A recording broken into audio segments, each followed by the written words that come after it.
damos la bienvenida. Esta charla que estamos realizando es una charla que se hace en conjunto con CELES, que es el Centro de Estudios Laborales, Sociales y Económicos, con la Universidad Distrital Francisco José de Caldas y con la Fundación Corre Libre, que son encargados de dirigir esta charla, por la cual pues vamos a explicar qué es el software libre, ¿sí? Y cómo ese software libre se traduce en una cultura libre. Entonces, para ello vamos a presentar un caso que contextualiza, que más adelante pues se va a presentar. Y mientras tanto, vamos a presentarnos bueno, un representante de cada entidad presente. Entonces, vamos a empezar con la Universidad Distrital Francisco José de Caldas, que pues es la promotora que está organizando todo este encuentro. Para eso la profesora Adriana López Camacho nos va a dar la presentación, una profesora que pues ya lleva muchos años en la universidad y nos dirige en el grupo de prácticas. Entonces, profe, tienes la palabra. Bueno, un saludo cordial a todas las personas que nos han querido acompañar en este proceso de escenarios comunicativos, escenarios educativos, culturales en esta oportunidad desde el software y la cultura libre. Un saludo cordial desde la Universidad Pública de Bogotá, la Universidad Distrital Francisco José de Caldas. Asimismo, un saludo del semillero CICAT, Semillero de Investigación, Cultura, Ambiente, Sociedad, Tecnología, que está consolidándose en las diferentes facultades de nuestra universidad para generar procesos de conocimiento a partir de la interlocución con las comunidades. En esta oportunidad también interesante el escenario que hemos abierto allí con CELES, que es una escuela que ya más adelante les van a dar la presentación, una escuela de estudios económicos, sociales y culturales junto al pueblo, junto a los trabajadores y demás. Asimismo, un saludo cordial a Corre Libre, quien nos está acompañando en esta oportunidad, junto con Camilo, ya lo vamos a escuchar, egresado también de nuestra Universidad Distrital de Sistematización de Datos, ingeniero, especialista y demás. Entonces, un saludo cordial a todas las personas que están en estos escenarios, construyendo comunidades de saberes, construyendo escenarios de interlocución permanente para que sigamos arraigando el sentido de soberanía, el sentido de democracia, el sentido de paz con perspectivas dialógicas y con perspectivas científicas, donde aprendemos de los trabajadores, de los campesinos, de los indígenas, de los ciudadanos de andar a pie y donde la universidad debe estar al servicio del pueblo. Un saludo muy cordial y bienvenidos a este espacio. Muchas gracias, Andrés. A usted, profe. Bueno, ahora vamos a escuchar a Camilo, representante de la fundación, que pues nos va a dar como los valores teóricos para llevar esta conversación. Corre libre. Gracias, muy buenas tardes a todos. Estoy muy contento de participar en este tipo de actividades a través de la Fundación Corre Libre. Ya llevamos bastante tiempo participando en actividades comunitarias y de participación básicamente en temas de tecnología y de desarrollo de software. Es muy importante para nosotros participar en este tipo de eventos que tienen una trascendencia más humana y de enfoque social. Muchísimas gracias. Bueno, muchas gracias, Camilo. Espero que pues para todos sea muy nutritivo. Ahora vamos a escuchar a don Mauricio, que pues es el representante de CELES en esta sala. Bueno, muy buenas tardes para todos los compañeros, para las compañeras que nos acompañan, quienes nos observan de los diferentes escenarios de esto que es hoy un medio, ¿no? Un medio para diferentes cosas: ideologización, politización, información o desinformación de acuerdo a los intereses de quien ponga un mensaje, una idea o una información a circular. CELES, el Centro de Estudios Laborales, Económicos y Sociales, vinculándose también con escenarios de formación, de intercambio de saberes con la Universidad Distrital, y en esta convergencia desde el sector obrero y el estudiantado, desde la docencia también de la universidad, en un compartir de saberes, un compartir de experiencias, y ahora vinculándonos también a través de este espacio de intercambio con el colectivo Corre Libre,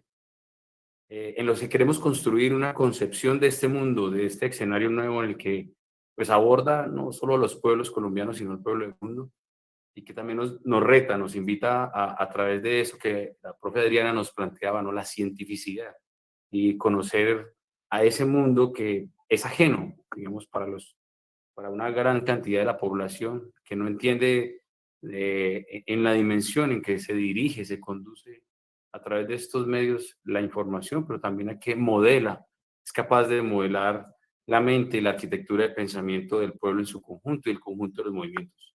CELES, una escuela no solo de obreros, sino de una escuela del pueblo y para el pueblo, en la ruta de construir la formación para la acción, la formación para la transformación. Se vincula entonces en estos espacios de intercambio con el ánimo de aportar, de construir, de acompañar en la construcción y de seguir desde este espacio elaborando, digamos, construyendo arquitectura de pensamiento que nos lleve a cambios importantes en la sociedad. Un saludo muy fraternal a todos y todas los que se acercan a este espacio por los diferentes medios de comunicación que se está transmitiendo.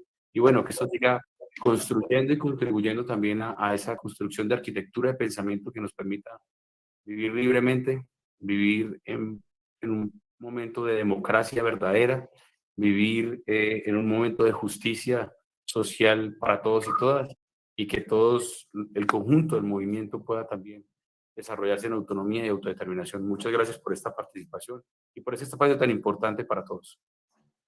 Bueno, don Mauricio, muchas gracias de parte de CELES, un movimiento importante. Cabe resaltar algo que nos dice Mauricio, y es la democracia, ¿sí? Yo creo que una cultura por Internet libre, en la cual pues nos compete en este momento a todos, de hecho estamos reunidos todos por Internet, es verdaderamente democrática, porque la educación debe serlo y en gran parte la tecnología y la información está por Internet, que al final es la educación que podemos tener en línea. Entonces, bueno, vamos en segunda medida. En un momento pues vamos a explicar un caso que sucedió en Estados Unidos. Es un caso pues particular, fue un debate que se dio acerca de estos temas del software libre. Este muchacho se llamaba Aaron Swartz, era un estudiante también de ingeniería en sistemas, y digamos que la lucha política y el activismo que ellos dieron era que el hecho que era injusto que algunas empresas en particular tuvieran toda la información, tuvieran documentos, fotografías que son históricas, ¿sí? Documentos del darwinismo, documentos de filósofos que los estaban utilizando para lucrarse y los vendían. Entonces, básicamente esa fue la lucha política que se dio en Estados Unidos, porque el argumento era que no era justo ni era libre que unas personas tomaran esa información y la utilizaran para lucrarse. A partir de ahí se dieron unas luchas enormes en las cuales se vio involucrada toda la red de Internet. Entonces se vio involucrado Facebook, se vio involucrado Twitter, se vio involucrado Instagram, se vio involucrado, bueno, Instagram no porque aún no estaba, se vio involucrado Wikipedia y pues muchas páginas. ¿Por qué? Porque a partir de esas discusiones en el Congreso de los Estados Unidos sacaron una ley que era la ley SOPA, que se llamaba.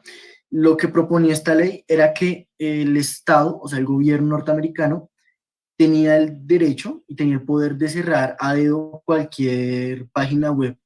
Entonces, pues eso era un caso gravísimo porque si simplemente una página no le convenía a los fines del Estado, que pues esas lógicas siempre están presentes, entonces pues la página podía cerrarse, ¿sí?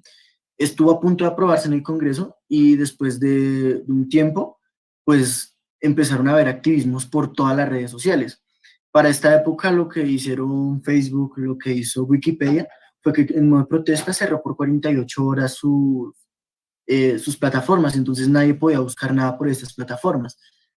Fue una presión tan grande que se dio en Estados Unidos que lo que hicieron fue tumbar la ley, tumbar una ley que parecía que no se iba a poder tumbar. Aún así, pues la Internet es privada, ¿sí? En Internet encontramos plataformas, encontramos contenido que, aunque no lo hayan generado ellos, lo tienen y pues lo guardan. Y pues justamente de eso se trata esta conversación del día de hoy, de tener ideas de cómo podemos empezar a tomar puntos de fuga para poder, sí, salirnos un poco de esa lógica de que hasta el Internet está cooptado totalmente por una lógica de consumo en la que tenemos que comprar todos los servicios. Entonces, pues justamente de eso nos va a hablar Camilo, de Corre Libre. Entonces, pues le damos la palabra y pues que nos explique de qué se trata ese mundo del software libre, cómo nos podemos mover en él, porque es algo muy complicado. En realidad, las plataformas y demás que no están cooptadas por los estados, pues son difíciles de encontrar, pero pues para eso él nos va a dar una pequeña introducción. Entonces, pues voy a presentar para que él inicie. Bueno, muchas gracias, Andrés, por la presentación. El enfoque que le vamos a dar inicialmente es acerca de el tema de la seguridad en las redes sociales y si nos protegen la información. Igual vamos a ir ampliando un poco más el tema. ¿Me colaboras? Siguiente. Yes. Entonces, para dar un inicio necesitamos saber qué es el tema del software libre, cómo surge y para qué se usa. Normalmente todos usamos a diario distintos programas de computador en las cuales descargamos o compramos una licencia y con esa licencia comenzamos a hacer uso de ese programa, pero detrás de eso no sabemos qué es lo que viene, o sea, quién es el fabricante, cómo lo hizo, qué va a hacer con los datos y si podemos o no podemos combinar eso a otras personas. En la práctica viene siendo si vamos a pasar esto al mundo tradicional, podemos convencernos de que esto es muy parecido al tema del uso de los libros. Si uno compra un libro, pues uno llega, usa el libro, lo lee, lo aprende, puede incluso a través de ese conocimiento que adquirió crear y generar nuevo conocimiento y después ese nuevo conocimiento publicarlo y distribuirlo para el resto del mundo. En el caso del software no están cerrados por el tema de licenciamiento. Esos licenciamientos se llaman copyright. Hacia 1980, Richard Stallman en la universidad, en el MIT de Massachusetts, comenzó a trabajar con desarrollo de software, pero no lo podía modificar, no podía usar y no podía distribuir esas nuevas herramientas que teníamos, no las podíamos generar adicionalmente. Entonces, ¿qué fue lo que hizo Richard Stallman? Creó todo un andamiaje de derechos digitales y de derechos, en este caso de software, en el cual usted puede hacer uso del software, conocer el software, es decir, cómo está hecho ese programa, puede modificarlo y esas modificaciones puede distribuirlas y retribuir a las comunidades en las cuales venía trabajando. Últimamente hemos visto que el software libre ha impactado otros escenarios. ¿Podemos seguir la presentación?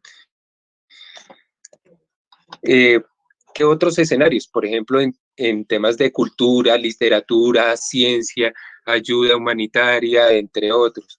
¿Qué implicaciones tiene eso? Por ejemplo, en el tema de literatura, ahora estamos viendo libros con licencia de copyright o copyleft, derechos de copia que usted puede descargarlos de internet, imprimirlos si quiere y distribuirlos si quiere, y el único que piden es el reconocimiento sobre sus obras de literatura, es decir, estamos distribuyendo ese conocimiento para el resto de la sociedad en la cual va. Lo mismo pasa en la música, y ahora último está pasando mucho con temas de ayuda humanitaria y ciencia de datos. Un ejemplo de eso, del temas de ciencia, implicación de cómo se ha venido usando, es en medio de toda esta contingencia del COVID-19, se han hecho proyectos o desarrollos tanto a nivel técnico, o sea, aparatos como los respiradores artificiales que no se conseguían por menos de $10,000. Ahora con este tipo de licenciamiento ya se pueden hacer y distribuir en cada una de las regiones, o sea, el creador lo desarrolló en un sitio, pero el resto de personas lo pudo haber descargado y puede haber impreso o desarrollado otras alternativas en otras ciudades o en otros distritos. En el caso de una asociación que se llama Merques Colombia, ellos han distribuido caretas y dispositivos de protección para las personas de bajos recursos y para las entidades de salud, como hospitales y clínicas que no tienen acceso a este tipo de elementos.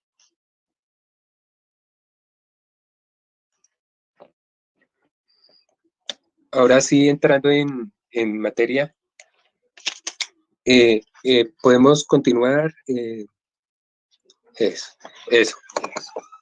Entonces, vamos a entrar en el tema de las redes sociales y la implicación que tiene sobre la información que hay en esas redes sociales. Aquí hay una acotación importante que es importante tenerla en cuenta. Cuando normalmente le decimos que nos robaron información en las redes sociales, estamos hablando, o se habla normalmente de que hubo una fuga de información de parte de las redes sociales, o que hubo un hackeo, como se dice coloquialmente, a esas redes sociales y robaron información, o que cogen esa información y hacen a través de ella delitos cibernéticos, fraudes en el manejo de las redes, información o que se le llama ingeniería social. Sigamos eso. Esto es un ejemplo de ese tipo de ingeniería social. Sorteamos 200 iPhone para las personas que hagan retweet y que hagan clic en esto. Otra característica es esto: mire quién entra a su perfil o quién hace seguimiento a los perfiles. Otra es información fraudulenta, como notificaciones porque su cuenta ha sido bloqueada, o por ejemplo, la DIAN tiene una cuenta de cobro a través del correo electrónico, ese tipo de cosas. Este tipo de cosas se le llama phishing, o captura de información mediante engaños. Entonces hay que desconocer que el tema, digamos, que no va centrado hacia eso, la charla no va centrada hacia ese tipo de cosas, sino va centrada al manejo de la información. Normalmente, cuando uno se inscribe a una red social o a cualquier plataforma que uno quiera abrir un correo electrónico, le piden cosas básicas: número de teléfono, correo electrónico, datos personales, fecha de nacimiento, orientación sexual o algunos gustos. Lo que vemos en esta diapositiva son las políticas generales de uso de Facebook. Entonces, si vamos a analizar, cuando usted hace clic en aceptar esas políticas que normalmente son de, de 10 o 15 páginas, por lo menos, de información, cuando usted hace clic en esa red social, usted le está dando autorización, en este caso a Facebook, de, de qué cosas usted va a hacer dentro de esa red social. La información y contenido que usted va a incluir en esa red social, indirectamente ellos la van a almacenar, transferir y puede ser analizar y vender a otros terceros. También puede ver, captura información del contenido que usted ve en esa misma red social, cómo interactúa con el resto de personas y a qué le hace like o a qué le gusta o qué no gusta y dependiendo de la época del año, usted qué preferencias o gustos tiene tanto en alimentación, ubicación, empleo, búsqueda de información, etcétera. Pero también captura información acerca del dispositivo físico, es decir, si usted se conecta a través de una página web de su computador o acerca del dispositivo, es decir, qué tipo de computador es o qué tipo de celular es, qué características tiene, qué software tiene, cuál es el uso de la batería, cuál es el uso del navegador, dónde está geográficamente ubicado. También captura informaciones más específicas, por ejemplo, cuál es el nombre de la Wi-Fi a la cual usted se conecta o qué dispositivos Bluetooth están conectados en este momento al dispositivo, entre otras. Digamos que esa es la información que realmente captura. Entonces, lo que hay que preguntarnos cuando hablamos de una red social o de redes sociales es quién maneja la información, dónde se maneja y se almacenan los datos, bajo qué política de datos se está transfiriendo o manejando esa información. Hago un paréntesis aquí en esto. ¿Qué son datos personales? Nosotros en Colombia tenemos la ley 1581 del 2012, donde en síntesis es conocida como el habeas data, que habla de la protección y el uso de la información. Pero desafortunadamente, las redes sociales que estamos viendo, por ejemplo, Pinterest, Facebook, Instagram, esas están con sede en Estados Unidos y la mayoría de políticas de información y manejo de información están allá. Es decir, el alcance de nuestras leyes, de nuestra legislación, no es tan particular. Y, por ejemplo, en algunos casos, por ejemplo, la Unión Europea como ente regulador de todos los países europeos ha puesto en cintura y ha colocado a este tipo de empresas a proteger los datos particulares. En lo que nosotros acabábamos de hablar, de qué datos capturan la información y cómo la manejan, ellos están trabajando en eso. Nosotros desafortunadamente únicamente estamos haciendo seguimiento sobre esa información, pero no hacemos un control estricto acerca de qué es lo que hacen con esos datos privados y esos datos sensibles.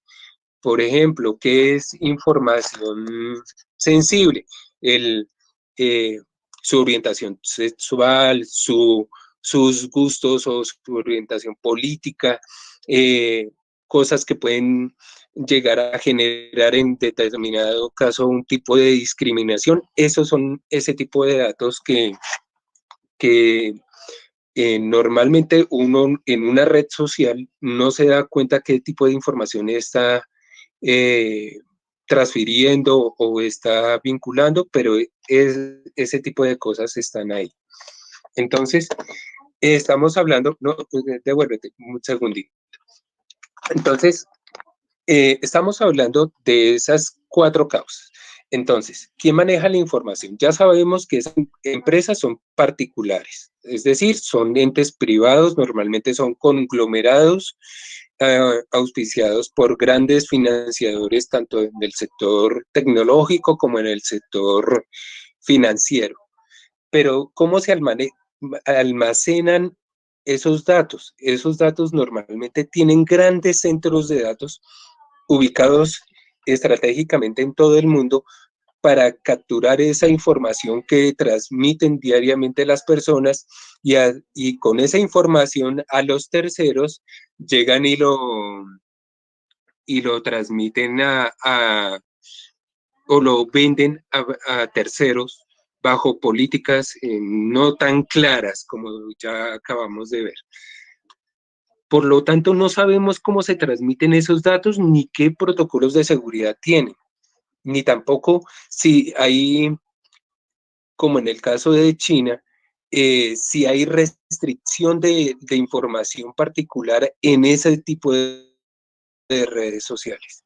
Lo digo particularmente en China porque son casos conocidos, pero también hay casos esporádicos de censura tanto en Facebook como en Twitter, y entonces también podemos determinar que ese tipo de censuras, seguimientos, persecuciones, venta de información están en este tipo de redes.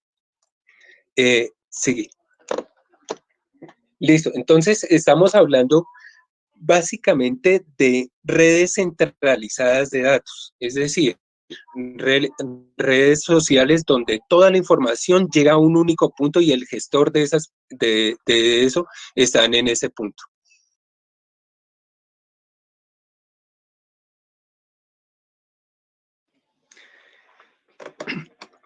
Perdón. Entonces, ese tipo de conglomerados centraliza toda la información, pero hay algo distinto en este tipo de generación. Se ha creado y se ha propuesto redes sociales descentralizadas, es decir, cuyo punto de equilibrio no sea las redes que hemos visto tradicionalmente, sino vienen siendo redes dispersas y focalizadas. Es decir, por ejemplo, si usted tiene un barrio donde no tiene conectividad o la conectividad es limitada o quiere darle acceso a una red social únicamente para ese grupo de personas, pues usted llegue y crea su propia red con hardware y software, específicamente crea su punto de acceso y todas las personas se conectan a ese punto de acceso. Pero digamos que la nueva generación de redes descentralizadas es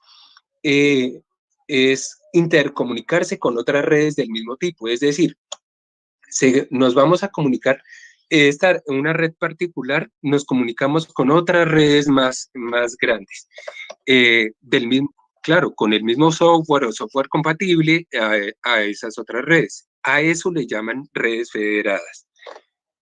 Sigue, por favor. ¿Qué tipo de redes vemos? Estos son un ejemplo de redes federadas: Diáspora, GNU Social, Mastodon. Mastodon, por ejemplo, es el equivalente a Twitter.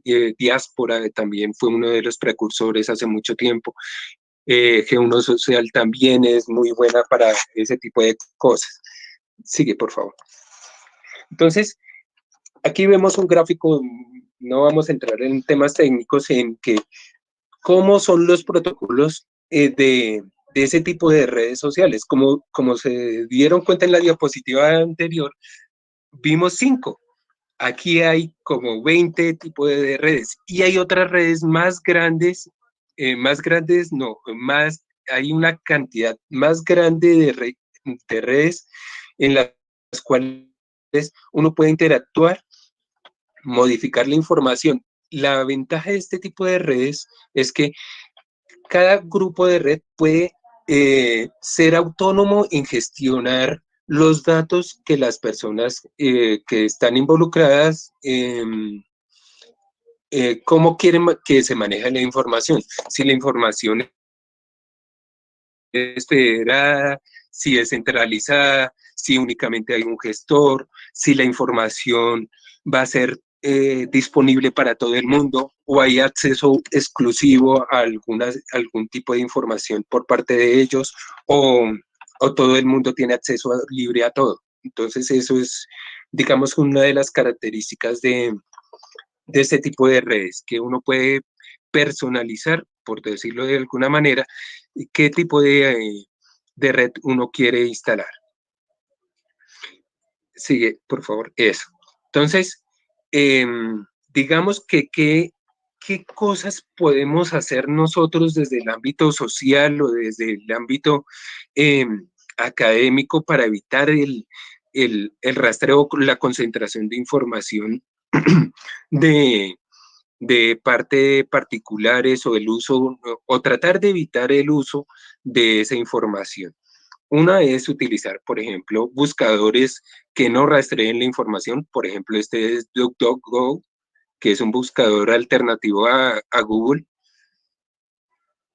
Sigue, por favor.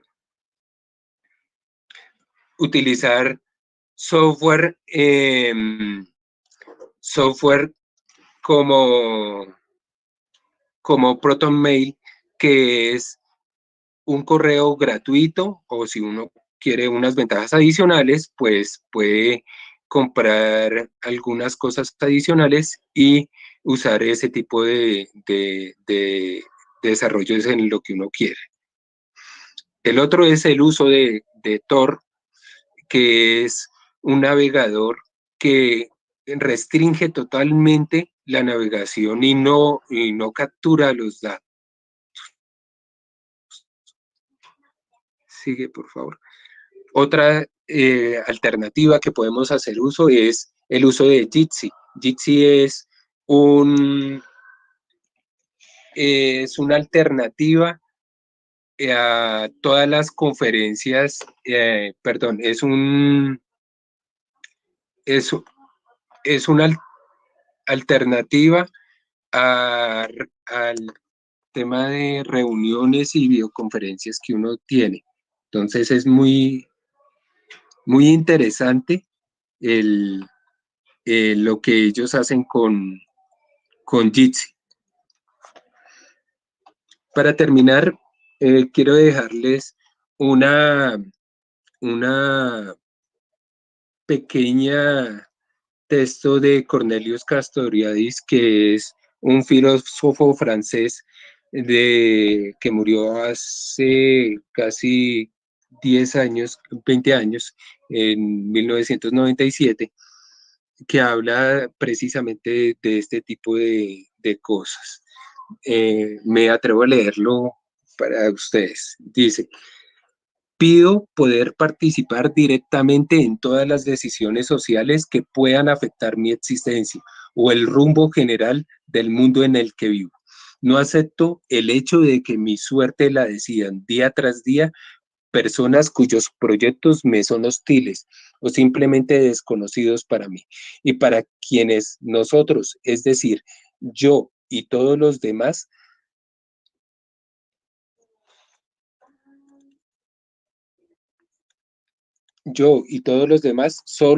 somos solo números, un plan general, o peones en un tablero de ajedrez, y que en última instancia mi vida y mi muerte están en manos de personas que son necesariamente ciegas.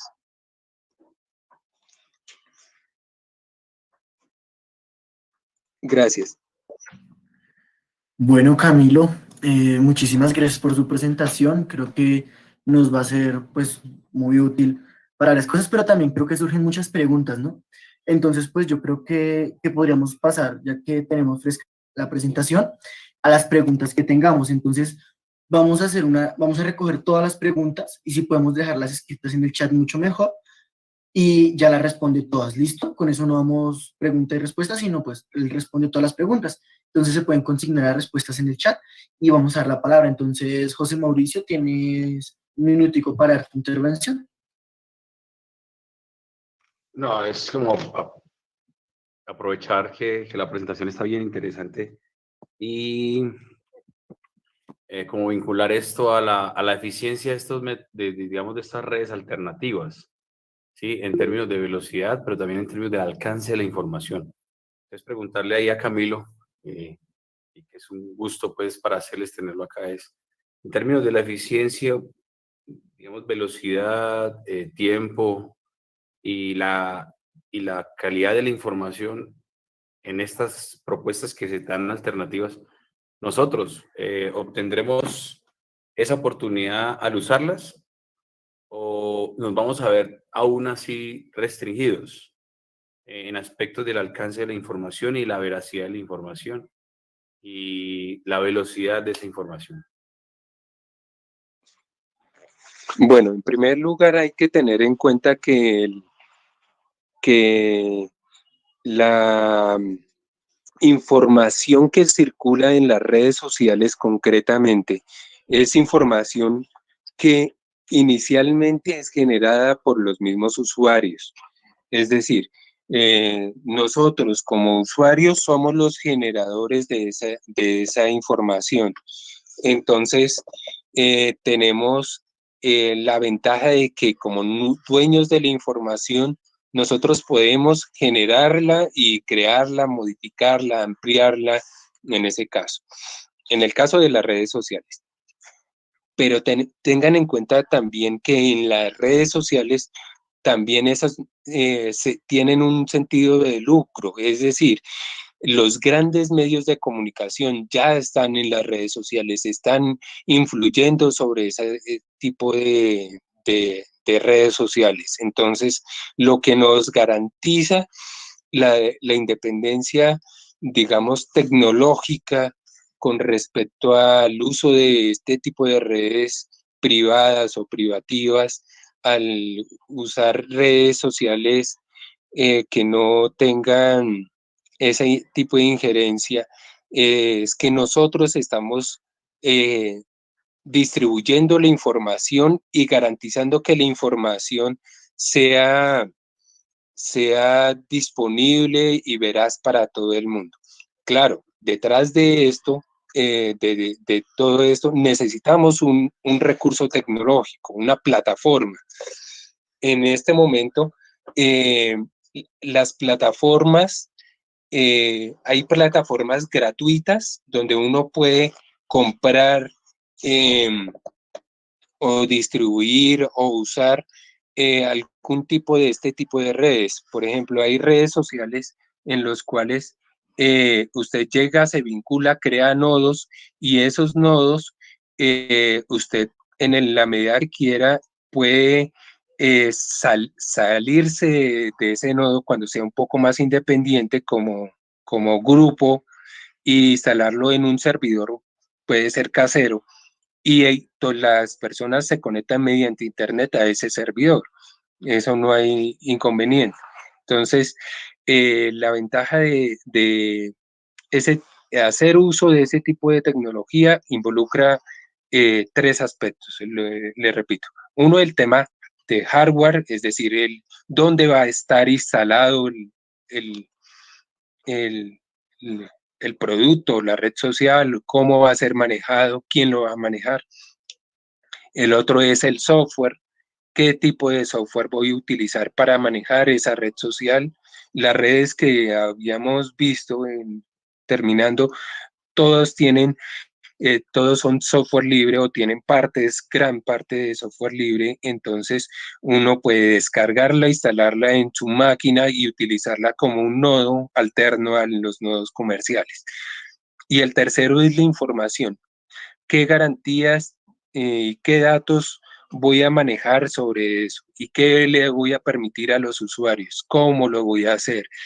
¿Qué garantías le voy a hacer para que garantizar que esos datos fluyan a través de Internet? Entonces, cuando tenemos que hacer un proyecto de este tipo, hay que tener en cuenta esto. claro, hay proyectos que dicen, no, nosotros por eficiencia no vamos a manejar videos o porque consumen mucho o que son difíciles de manejar o porque no son importantes para mi organización o lo que voy a manejar no va orientado hacia eso. Entonces, ese tipo de cosas ya es cosas particulares que uno tiene que entrar a manejar y entrar a ver si, si es factible para uno hacer eso. En el cuanto al hardware, es decir, el aparato, si uno no tiene la capacidad física de tener un servidor en una organización o en una casa, hay alternativas que uno puede alquilar o arrendar anualmente o mensualmente un servidor en Internet. Eso ya digamos que es un tema que ya digamos que en muchos casos ya está superado. Entonces está la tecnología, ya digamos que está asequible para una gran cantidad de personas. Pero en el caso de que no sea así, también hay alternativas, por ejemplo, en el sector estaba viendo una de las imágenes que coloqué ahí en la presentación, es una de redes comunitarias libres.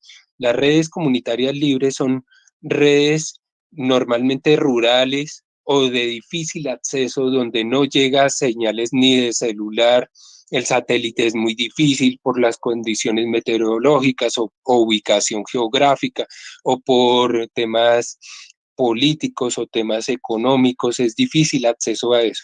Entonces crean sus propias redes, digamos que Wi-Fi, en el cual donde colocan un servidor pequeño y entre ellos se comunican, tienen información y comparten información. En este tipo de redes normalmente tienen un gestor de correo, una red social como la que vimos, un chat, pero también tienen una copia de Wikipedia, por ejemplo, para los colegios o ruralidades donde no tienen acceso. Entonces, digamos que hay plataformas donde por temas económicos, este tipo de plataformas nunca van a invertir en un sector rural bien apartado donde hay una comunidad de 10 familias. Económicamente no es rentable, pero entonces sí se puede llegar con este tipo de iniciativas. Bueno, muchas gracias, Camilo. Cristian Germán Olaya Carrillo le propone una pregunta que dice, ¿qué ocurre con la Deep Web? ¿Vale la pena normalizar su uso para proteger nuestros datos o la información que queremos compartir? Bueno, hay que aclarar una cosa. Hay que comentar una cosa. ¿Qué es la Deep Web para todo el mundo? Normalmente, voy a hacer un ejemplo concreto. En un país africano, hizo una negociación gigantesca con Facebook. Facebook, en este momento todo el mundo tiene, digamos, una conexión directa a Facebook. Y para ellos, cuando hablan de Internet, hablan es de Facebook. Es decir, el único canal de comunicación que ellos conocen normalmente es esa red social.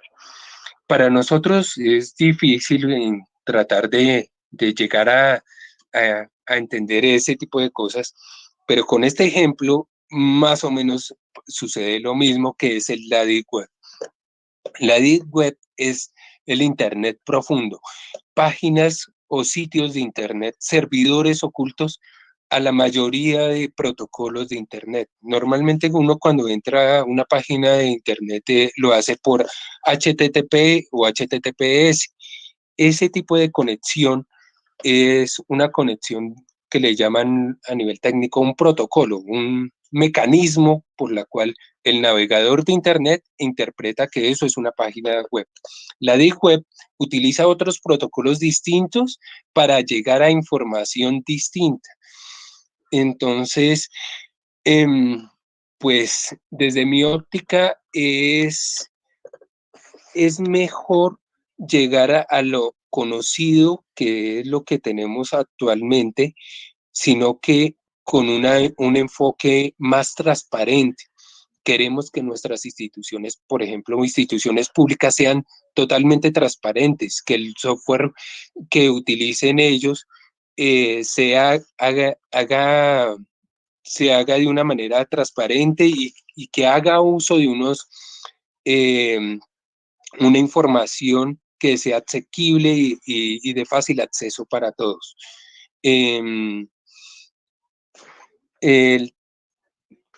Un ejemplo concreto, el software de la registraduría. El software de la registraduría no puede ser auditado, excepto por el mismo fabricante que hizo el software. El software no puede ser modificado, no puede ser auditado, difícilmente es asequible por las personas o terceros, y bajo condiciones distintas, pues no se puede cambiar.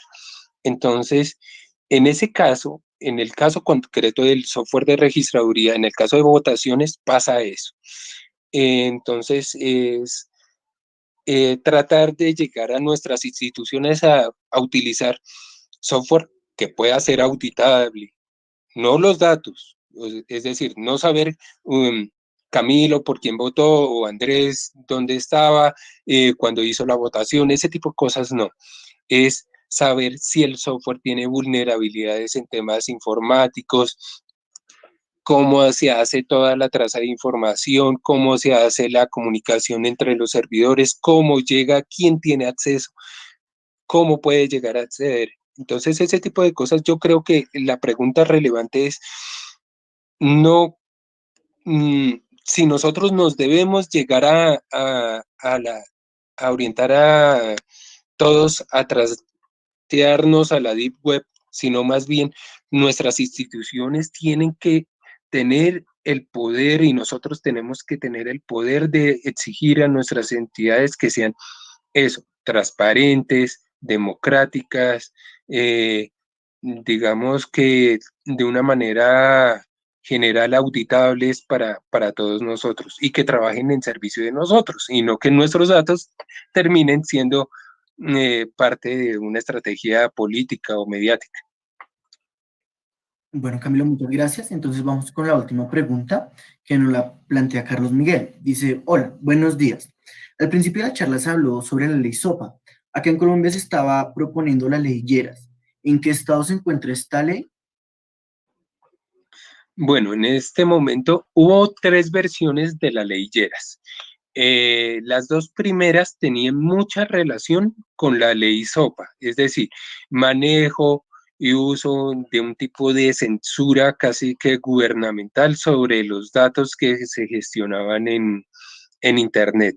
Y en dado caso podrían llegar hasta limitar el derecho de uso sobre Internet de las personas, llegando a un tema de legales por temas de opinión.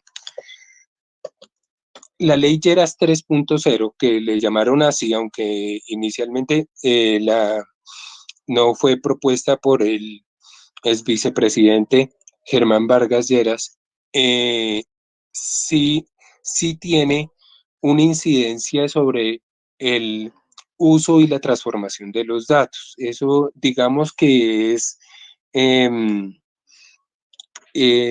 un impacto medianamente grande. Eso lo amplió mucho, se fue muy abiertamente discutido sobre cuando uno de los productores y presentador de Señal Colombia fue sacado de Señal Colombia y impulsó esto por hacer uso de este tipo de comentarios en contra de la ley. Entonces, digamos que aquí en Colombia, en ese tipo de protección de datos, todavía estamos un poco lejos llegar al nivel de Europa, pero sí vamos en buen camino. Digamos que hay organizaciones muy fuertes aquí en Colombia que sí protegen y están al tanto de este tipo de cosas. Bueno, Camilo, muchas gracias por todos los aportes, porque pues digamos que todos hemos aprendido, todos y todas hemos aprendido con esta conversación. Yo también tenía una pregunta que quería plantear, y es si estas redes que se proponen para el software libre pueden servir también como una herramienta para difundir la información de manera muy amplia, ¿sí? Por ejemplo, en Facebook, cuando se quiere compartir un evento o cuando se quiere compartir una página o demás, pues los usuarios que tiene son muchos, ¿sí?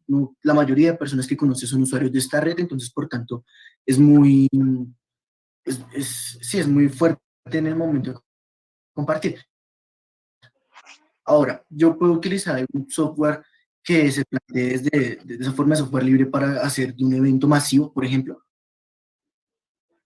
Claro que sí, pero digamos que la fortaleza de las redes sociales, Facebook, Twitter, Instagram, Pinterest, esos, la fuente de información de eso es las personas.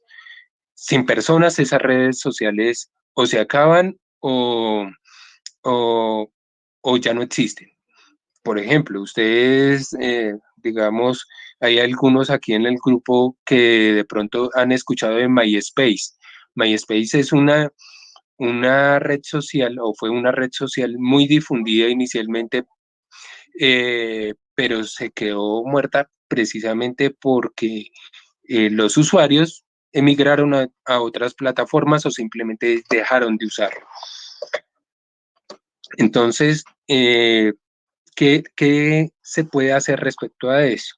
Pues usar redes sociales en las cuales todos tengamos y protejamos nuestros derechos de una manera transparente o por lo menos más honesta que el resto de compañías. Un ejemplo en esto que le estoy hablando, Andrés, es el tema de la mensajería instantánea, eh, como WhatsApp o Telegram. Todo el mundo, normalmente los muchachos jóvenes, cuando llegan a su casa y dicen, mire, mi celular instalé WhatsApp, la abuelita dice, oiga, mijito, venga y me instala eso para yo poderme comunicar con usted y con el resto de tías. Y entonces lo que hace uno es indirectamente difundir ese tipo de redes a ese tipo de personas. Ahora lo que uno puede hacer es orientarlas hacia otro tipo de redes que manejen su información o por lo menos la transformación de información no sea tan manipulable como en estas redes sociales. Por ejemplo, lo que estábamos hablando, en vez de usar WhatsApp, pues use Telegram o utilice Signal, que em, son y hacen uso de ese tipo de elementos de una manera mejor y más transparente. Lo mismo podemos hacer con otras redes sociales, por ejemplo, Mastodon. Mastodon es para mí mm, una red social libre, abierta, pública y se puede comunicar con otras redes sociales adicionalmente. Entonces, usted puede desde Mastodon, por ejemplo, enviar tweets directamente a su al historial de Twitter y ahí va saliendo todo lo que usted va interactuando en Mastodon con su perfil. Entonces eso depende de cómo lo vayamos llegando a usar y cuál es el impacto que uno quiere tener.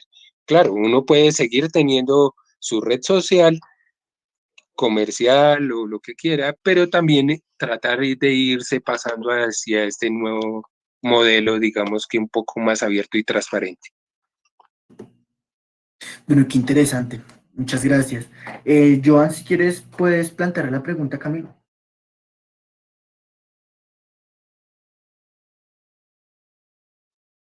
Eh, pues digamos que va encaminada hacia... Me logran escuchar bien, ¿verdad? Sí, Digamos, va encaminado a lo que se mencionaba y a lo que he visto, digamos, someramente o más superficialmente sobre lo del caso de China. Y es, digamos, si era pertinente o permitido en su fin que lo estatal es decir, digamos, las instituciones del Estado, bajo, bueno, digamos que sus intereses, etcétera, caractericen, controlen y administren las redes sociales libres, o si se deja al sector privado, ¿cómo se evitaría que estas logren sobreponer el interés simplemente comercial? Es decir, digamos, que en un inicio, digamos, aplicaciones alternativas o de software libre se dejen influenciar por esta tendencia comercial, capitalista y sobreconsumista, creería que ya diría eso. Ok, pues Joan, desde mi óptica, pues hay que tener en cuenta una particularidad de qué son estas redes, lo que decíamos ahí. ¿Quiénes son los dueños de estas redes? Básicamente son empresas privadas o conglomerados económicos y financieros, económicos y de tecnología. Entonces, ellos no hacen grandes inversiones, miles de millones de dólares en redes sociales, infraestructura tecnológica, cables submarinos, para decir, no, esto lo dejamos abierto a todo el mundo y gratuito, y de ahí no vamos a sacar beneficios económicos. Digamos que eso sería hasta risible el tema. Pero si hablamos de infraestructuras libres, de que la gente llegue y conecte a través de sus medios o modos de alguna forma conectarse y instalar sus propios servidores y esos servicios, y que esas mismas redes dentro de sus mismas políticas generen que no van a hacer uso comercial, pues se puede hacer. O sea, y la ventaja es que ese tipo de redes, como lo que le estaba diciendo, se pueden interconectar a otras redes igual pequeñas, pero se puede hacer de una manera masiva. Entonces, el tema con los privados es eso. El tema con las instituciones gubernamentales es el tema de la información. ¿Qué van a hacer el Estado? ¿Para qué les sirve que mi tía está enferma? ¿O para qué le sirve al Estado de que yo tengo novia? Eso no es información relevante para el Estado. Para el Estado es información relevante otro tipo de cosas, pero en este caso particular, ese tipo de cosas no es relevante. Sí es relevante para el Estado y para la sociedad controlar la desinformación en las redes sociales, es lo que se dice como fake news. Entonces, hay que mirar hasta qué punto se puede llegar a controlar una fake news sin decir que la información que da un grupo particular de personas, sea, por ejemplo, un grupo de oposición, sea catalogada como Facebook y por lo tanto censurable en ese tipo de redes. Entonces, llegamos a ese tipo particular que no sabemos qué se puede hacer a nivel, digamos, que estatal o gubernamental. Okay. Bueno, hay algo que me inquieta, pues hay más ingenieros y más profesionales en el tema aquí en esta sala, entonces pues para nosotros sería importante escucharlos, oír, digamos, esas posiciones también que tienen acerca de las redes sociales. Entonces creo que Carlos también podría como aportarnos un poco a este tema. Sí, muchas gracias. Traté de escribir allí en el chat, pero no fue posible. Yo quisiera hacer una pregunta, y me parece de mucha utilidad este encuentro. Pienso que si existe la tecnología, que existen las herramientas, la posibilidad de crear redes, ¿cierto?, que tengan esa condición de ser libres, de ser discretas, de ser seguras, etcétera. ¿No será que es también importante como trabajar en la conciencia, en la imaginación de la gente, ese deseo que nos han introducido de ser visibles, de creer que somos participativos, de que podemos opinar libremente y que las redes nos democratizan porque todo el mundo nos lee o nos escucha, y se genera como un afán de transparentar la vida de las personas sin darnos cuenta que estamos siendo, por el contrario, consumidos, ¿cierto? como emisores de información para usos que nosotros finalmente desconocemos. ¿No habrá que trabajar algo en la conciencia de las personas para evitar ese afán de comunicarse, de transparentarse, de hacerse visible?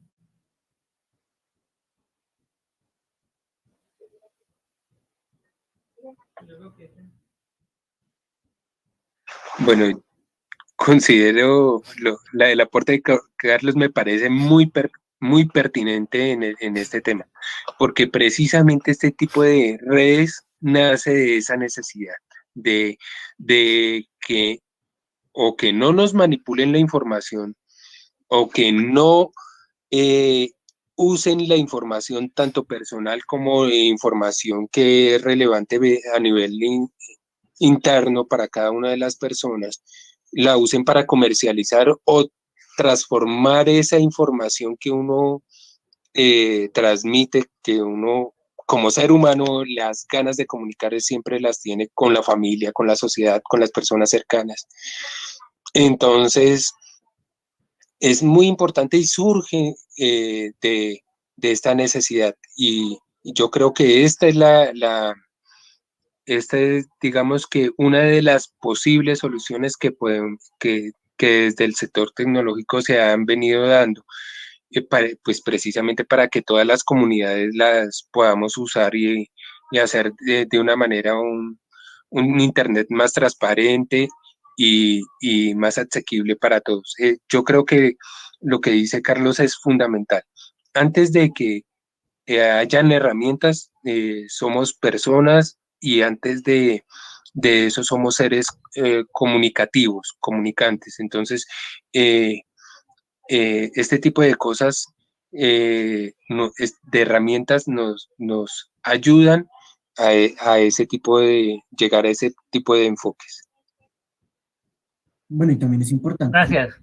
que Carlos plantea, digamos, el enfoque de la escuela, ¿no? Pues, digamos que en el papel de licenciados, pues en las aulas es cuando se pueden trabajar todos estos procesos en los que las generaciones empiecen a fijar de que tenemos que enfocarnos en estas nuevas lógicas de comunicación y asimismo trabajarlas indicadamente para que poco a poco se vaya generando una cultura de la información, pues privada no, la información libre, si la información que se esté manejando bien y que no nos estén comercializando a partir de todas nuestras búsquedas y de todo lo que nosotros buscamos o orientamos nuestras búsquedas en Facebook. Entonces, pues no sé si ya profesora Adriana tenga a su merced algún aporte más para dar o si le parece conveniente que demos ya el cierre de este fructífero encuentro. Gracias, Andrés, y gracias a Camilo por esta gran socialización, por estas grandes apuestas que nos vienen a compartir de esa cultura libre, de esas libertades que debemos promover no solamente en las redes, sino también nosotros como maestros, maestras, como líderes sociales, como trabajadores en los diferentes escenarios. No sé si hay más preguntas. De pronto, Camilo, si quieres complementar algo más, lo mismo nos acompañan otros ingenieros de Corre Libre acá en el espacio. Sería de pronto si ellos nos quieren complementar algo más. Y ya ustedes dirán, chicos, no hay inconveniente. Jonathan y Cristian también nos están acompañando desde el chat por YouTube. No sé si hay algo más.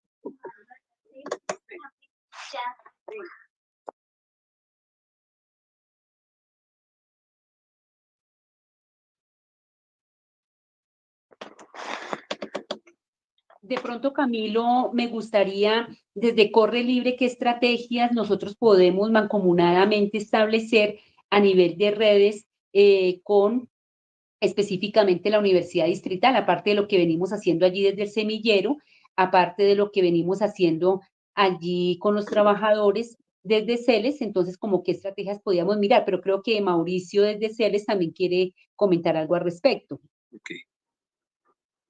Bueno, profe, se me estaba adelantando un poco como al final de la intervención, pero recogiéndolo de la profe, no es plantearle a Camilo y al colectivo Corre Libre es, bueno, nosotros, la Universidad Distrital ahora en el encuentro con los obreros, dos sectores importantes en la discusión nacional y creo que global del conjunto de los movimientos, Y algunos compañeros, por ejemplo, por ahí no había visto que estaba Carlitos. Carlitos, un saludo. Por ahí también creo que está Fabio. Un saludo a los compañeros de Sinal también que se conectaron. Un sindicato importante en el país. Saludos, saludos.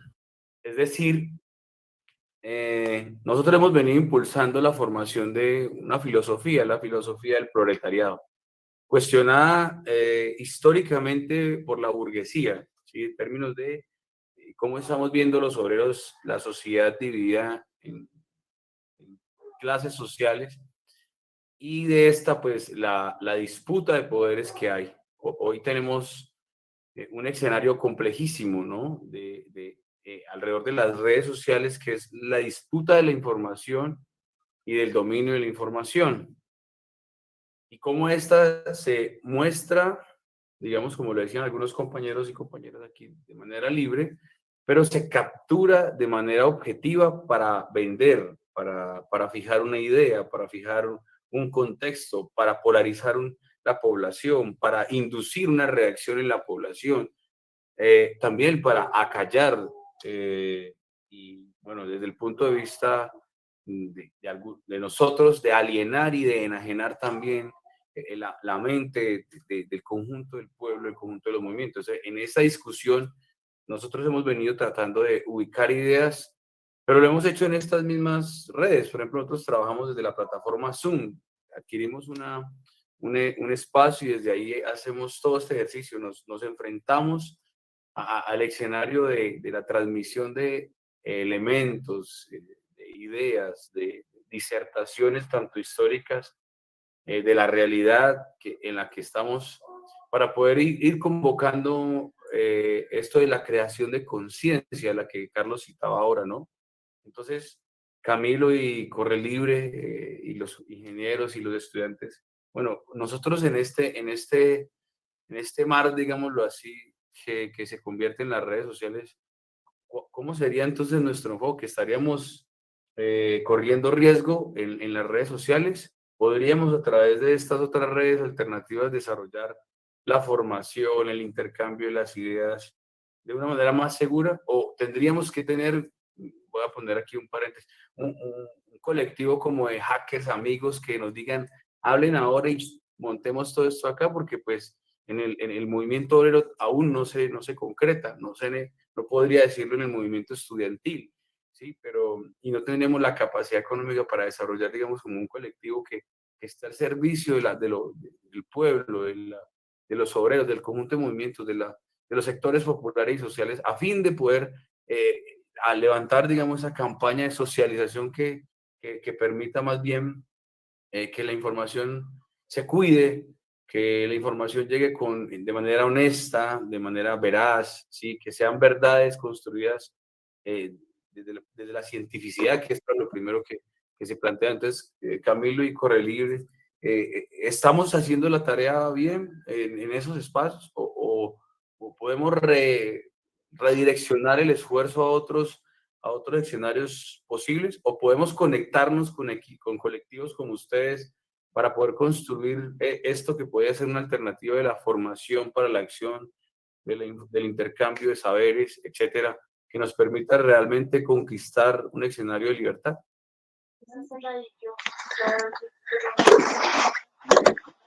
Gracias.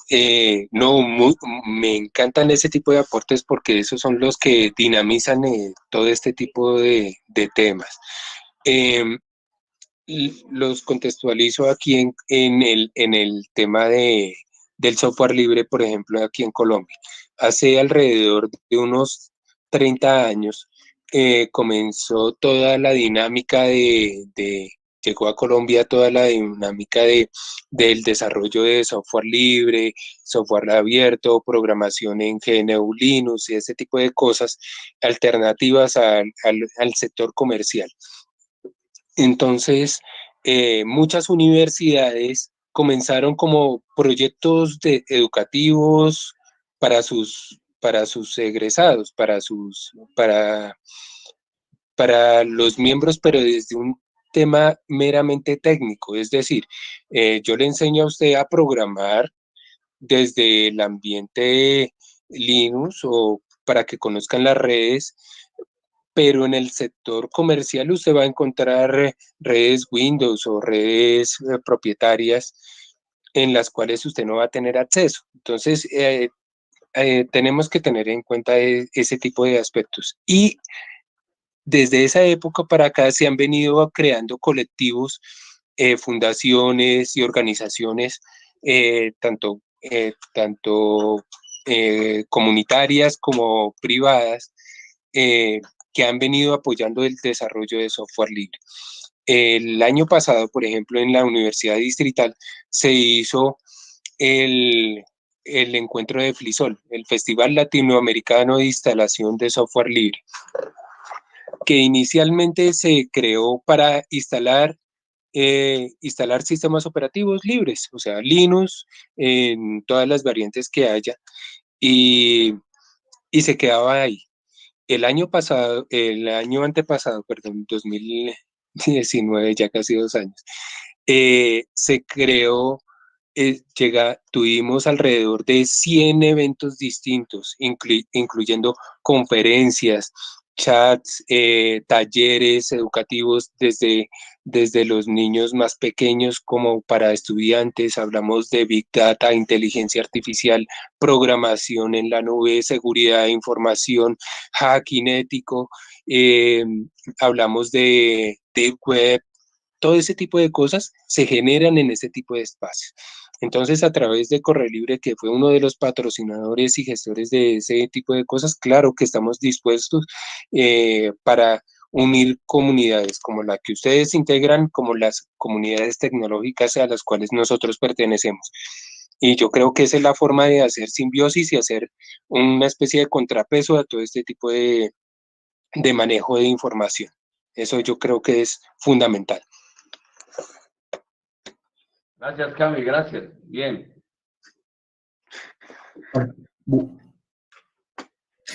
Bueno, muchas gracias Camilo y José Mauricio por sus aportes. Bueno, vamos a responder la última pregunta que tenemos. Invito también a los dos ingenieros que encontramos también en la sala para ver si se animan, porque sería muy interesante escucharlos de Corre Libre. Y la pregunta pues aparece en YouTube, en el canal de YouTube que se están mandando ahorita. Dicen, ¿cómo lograr en la población ese mínimo de ciencia para el uso de las redes libres? ¿Cómo hacemos que la sociedad tenga esas mínimas razones y mínimas ideas para poder usar esas redes, como nos explicaba Camilo? Yo quiero antes responder de pronto esa pregunta que me parece interesante, y yo creo que estos espacios justamente son los que contribuyen a la formación de esa ciencia en la sociedad, ¿sí? Entonces, pues esto se va a publicar, van a caer en redes y pues es trabajo de todos y todas empezar a compartirlo para que pues de ese bulto de papa en el que metemos las manos a sacar las papas, pues unas de ellas se den cuenta sí, de estas nuevas lógicas y perspectivas de ver el mundo. Entonces, un espacio como estos nos contribuye a generar ese cambio, a generar esa educación social y esa educación popular que también nos permiten las nuevas TIC, ¿no?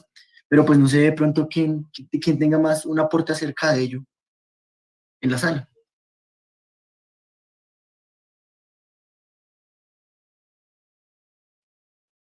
Bueno, entonces agradeciéndole a todos y todas por estar acá, los que nos acompañan y las que nos acompañan por YouTube, a los ingenieros, a la profesora, a mis compañeros, a mi compañera, a CELES que nos acoge, y nosotros en este momento venimos en representación de CELES como el colectivo que está organizando pues estos procesos. Pues les agradecemos a todos por estar acá, por seguir construyendo estos espacios de formación que nos nutren a todos, nos nutren porque a mi mamá que estaba presente en la sala, ¿no? Pues también se van nutriendo de todas estas nuevas lógicas de la información. Entonces, pues súper chévere, esperamos tenerlos en más espacios, esperamos que sí que seguir trabajando este tipo de encuentros ya con diferentes lógicas, puede ser, pues, y demás. Entonces, pues que no se corte la comunicación y que puedan seguir uniéndose colectivos y uniéndose y tejiéndose esos lazos y redes sociales ya físicas que podemos tener y pues obviamente virtuales, ¿no? Entonces, pues agradecerles a todos por su participación, siendo ya las 4:49, creo que estamos por finalizado el encuentro, pues muchas gracias y y éxitos. Buena tarde a todos. Muchas gracias a todos. Bueno, quisiera ahí antes de Adriana, desde CELES, el colectivo Gracias. el Centro de Estudios Laborales, Económicos y Sociales, que venimos trabajando también todo este escenario de formación. Ha sido un gusto para nosotros también vincularnos con el sector de los estudiantes para empezar a abrir ese camino del intercambio de ideas intersectorial, o sea, el conjunto de los movimientos, juntarnos a Colectivo Corre Libre, que nos dio la oportunidad también de este compartir de conocimiento, este intercambio de ideas en la búsqueda de eso tan nombrado y tan, digamos que necesario para los colectivos, la búsqueda de la unidad, juntarnos desde las diferentes expresiones del pueblo, de las diferentes expresiones organizadas o no, expresiones espontáneas que también están contribuyendo en esto de los cambios sociales importantes, y que podamos a través de estos escenarios que tienen tanto de aporte, ¿sí? Seguir construyendo. A la Universidad Distrital, agradecer enormemente también todo ese esfuerzo, a los estudiantes, sí, compañeros y compañeras, hombres y mujeres, que todos, que sacamos un tiempo el día de hoy para compartir desde CELES, seguimos en contacto. Decirles que este encuentro con la Universidad Distrital sigue, el próximo año tenemos, finalizando enero, las últimas 2 semanas, estaremos impulsando también otro tipo de charlas para ir intercambiando desde otra perspectiva. Esto no para acá, este convenio, esta unidad entre la CELES y la Universidad Distrital continúa. Queremos invitarlo, extenderle también al colectivo Corre Libre, que si a través de nosotros o con nosotros podemos también ir evolucionando en ese ejercicio de la información, formación, formación para la acción, o sea, para lograr que esta sociedad, digamos, tenga al menos un punto de inflexión en esa objetividad de la conquista de la democracia, en la conquista de una cultura, por ejemplo, para el medio ambiente hoy, que es una cosa crítica para todos, en la cultura del cuidado de la información en las redes sociales. Muchas gracias por asistir a todos y todas, y seguimos en contacto. Le daré ahí a los estudiantes de la Universidad Distrital la palabra, y bueno, saludos a la profe Adriana también. Un abrazo, saludos. Creo que Camilo iba a decir algo y luego tú, Andrés, cerramos. Gracias.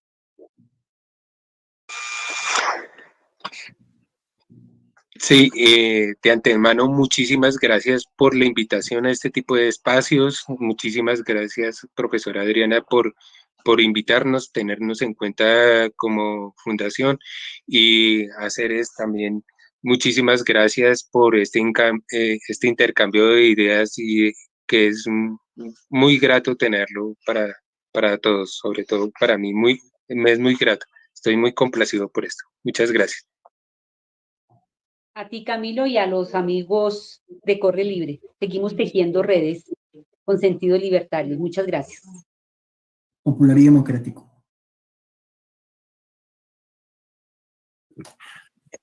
¿Listo, Andrés? ¿Cierras? Chao. Listo. Entonces, Cerramos. muchas gracias por asistir, y si nos podemos quedar